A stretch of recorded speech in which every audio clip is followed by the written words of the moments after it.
So Laura, as we're going into winter now, there are a few things that we can be thinking about doing to kind of set our trees up to do well through that cold period.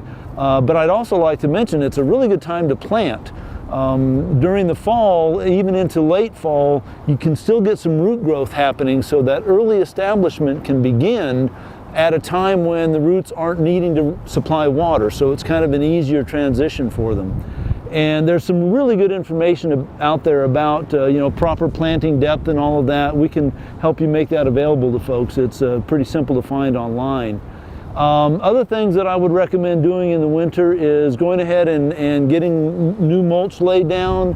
And that mulch, again, any kind of organic matter, but especially if the neighbors are collecting leaves and bagging them up for the landfill, go get those leaves and use them in your own yard.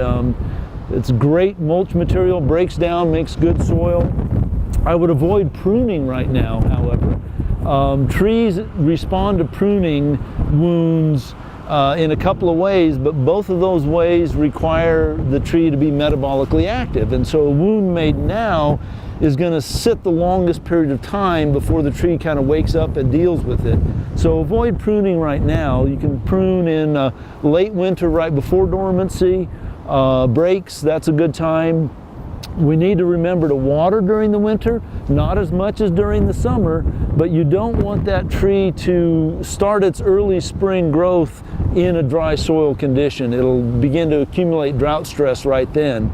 So what we generally recommend is about once a month, a nice deep and broad watering in the root zone, and you can do that with a sprinkler system or even just a hose. Let it puddle slowly and move it around a little bit, but just make sure that those roots do have some moisture during the winter.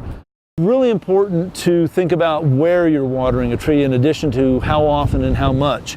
And for most trees, if they've already gotten established in the landscape, the roots real close to the trunk are purely transport roots. They're not actually taking in water. So watering right next to the trunk doesn't do a whole lot of good. Where you want to really concentrate your watering is about halfway out to the edge of the canopy to about that far beyond the edge of the canopy if you can, and as much of 360 degrees around the tree as the landscape allows. If you've got a driveway or a sidewalk, that's obviously going to have an impact. But you want to get the water a little further out to where the fine roots are. And those are the ones that are taking in the water. The roots next to the trunk are bigger roots. They're just moving water. They're not really picking up much water. They're just moving the water picked up out at the edges. So over time, you want to bring that water kind of further and further out as the landscape allows.